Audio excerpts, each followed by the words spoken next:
Man dabar 27.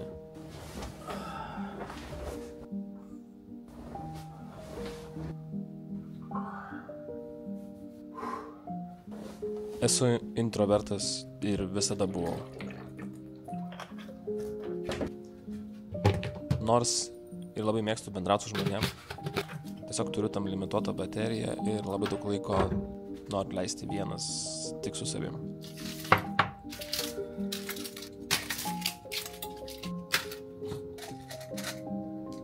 Turiu ir turėjau pergalvojimo ir nerimo problemų ir didžiąją dalį gyvenimo visiškai savim nepasitikėjau. Bet prieš kelis metus prieš emocinę bedugnę pradėjau nemažai ką suprasti.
Niekada nemėgau ryte sportuoti, visą laiką ir dabar žiauriai nekenčiu.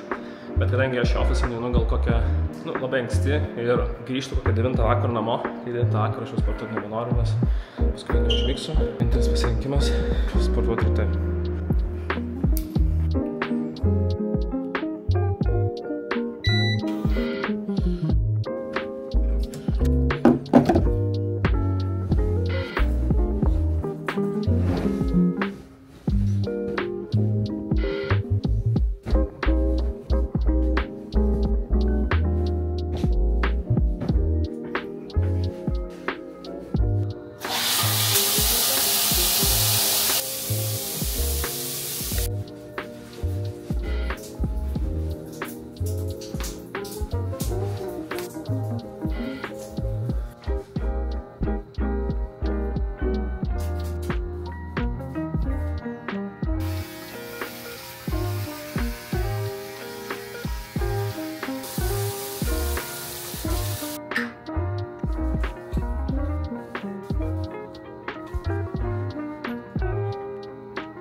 Kalbant apie veido odą, tai aš niekada nedarydavau šitų dalykų, kada buvau užsidepresavęs.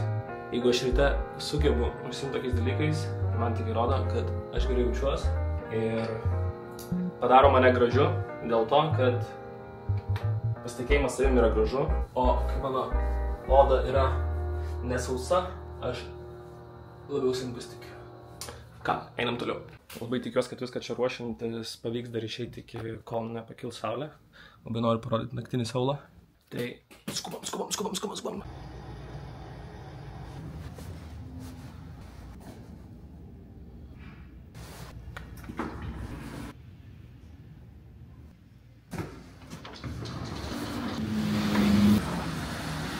Opa, sninga ar lyja? Kiek čia buvau dabar, niekada nesninga. O dabar...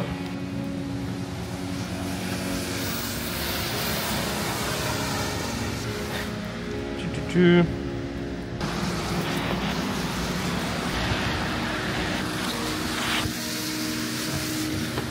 An녕하세요.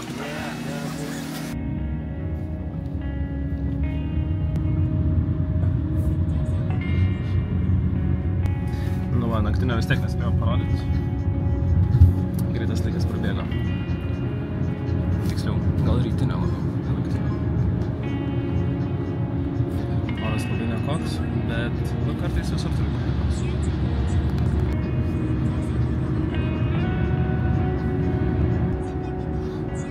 Matai, anksčiau aš žiūrėdavau žmonės, kuriems sekėsi, kurie drąsūs, negalvoja, o tiesiog ima ir daro. Ir visą laiką kirbėdavo mintis, kodėl ne aš? Kodėl aš šitoj vietoj neišdrįstu? Ir galbūt kas mane stabdo? Jei tau šitą situaciją yra pažįstama, tai pakalbėkime.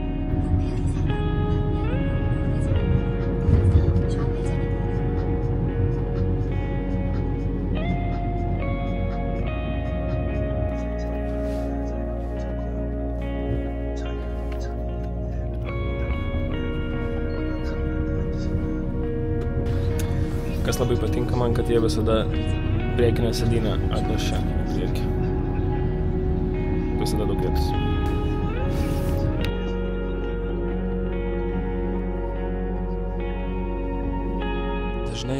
Labai dažnai pas kitus ieškodavau tiesos, kaip reikia ką daryti, kaip reikia elgtis, ką reikia sakyti ir kaip galvoti.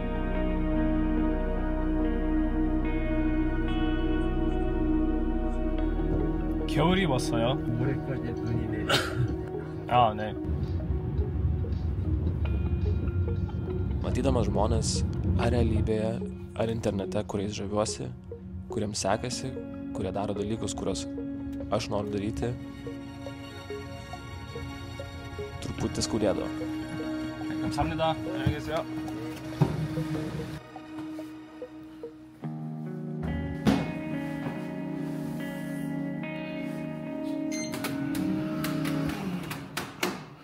Nu ką, let's fucking go. Pažiūrėkit.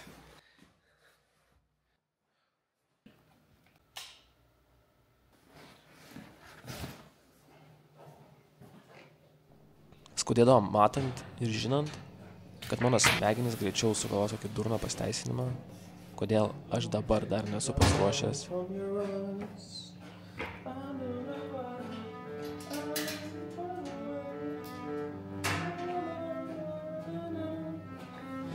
Nesu tam gyvenimo etape, neturiu pakankamai pažinčių, pinigų ar kažko panašaus.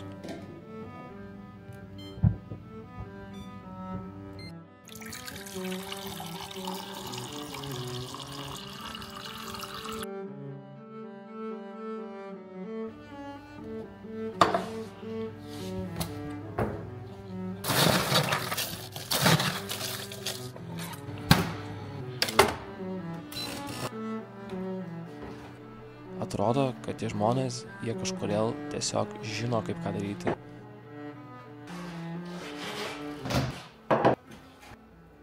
Ar jiems sukrito kažkokios kortos, ar jiems kažkas kažką pasakė, ko aš nežinau.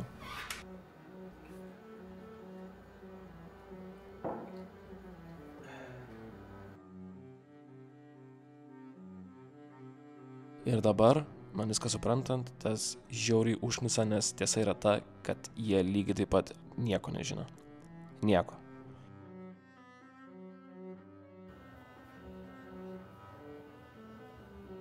Jie tiesiog daro. Ar man gėda save filmuot? Jo. Ar aš jaučiuosi keistai trečią kartą įrašinėdamas šitą tekstą viešbučio kambarį, tarsi kalbėčiau su savim? Jo. Niekas niekada nesijaučia pilnai pasiruošęs. Aš tai jau tikrai nesijaučiu net darydamas šitą video ar rašydamas šitą tekstą. Kvestionuoju save pastoviai.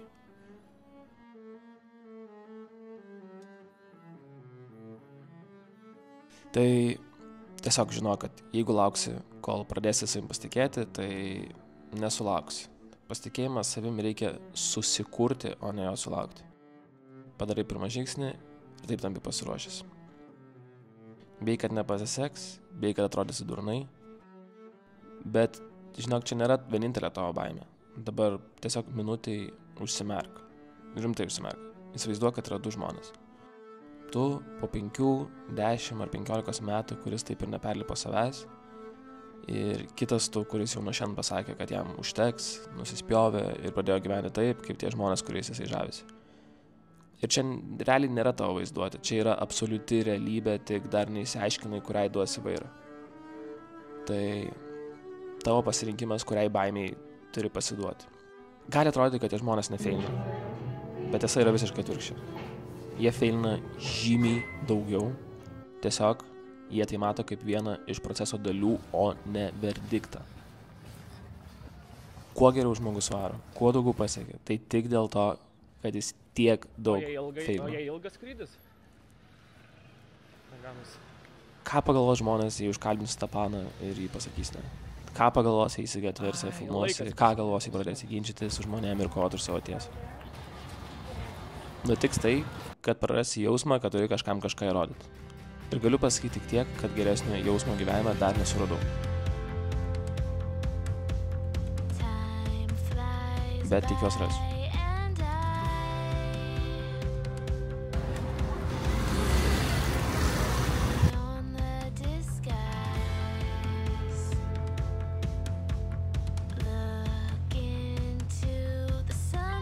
Nėra ir niekada nebus už tave geriau gyvenančio heiterio ar apkalbinėtojo. Joks atletas nedžedžins žmogaus pirmą kartą sporto salėj. Aha. Kema, pirma diena, kai taip šalta iš tikrųjų, kad sunku filmuoti. Bet nieko, kažkas bus. Joks verslininkas nedžedžins žmogaus, kuris bando daryti kažką savo. Taip šalta, man norėčiau tiesiog ten įlysti. Visada džedžins tik tai tie, kurie nori, bet neišdrįsta to daryti. Dėl to kitų tempimas žemyn duoda bent procentą to pasitenkinimo.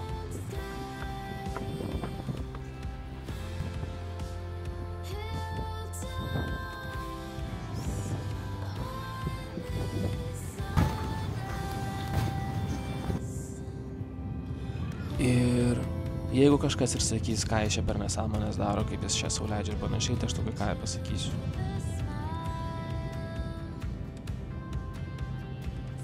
Daugumai žmonių nelabai svarbu.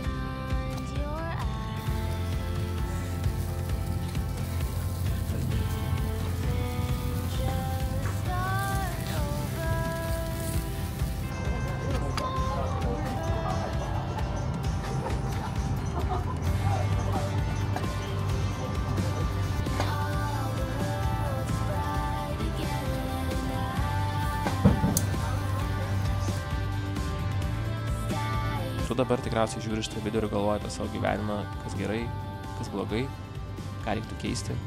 Galbūt galvoji apie praeitį, apie ateitį ir dar šimtą kitų dalykų, tai visi galvoja taip pat.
Sekės? Super. Pirmadienis šiandien turime.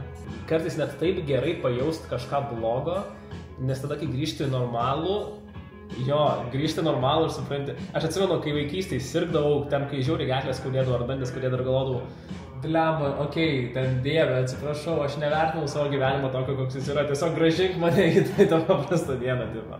Tai va, dabar tai iš vis pats laimingiausias aš. Žinok, belė ką, tipo, galim bandyti, aš siūlyčiau gal daryti 2 atskirus pamokos, vieną mobile, kitą desktop. Tada galim pakeisti su tuo, kad tipo, pridėti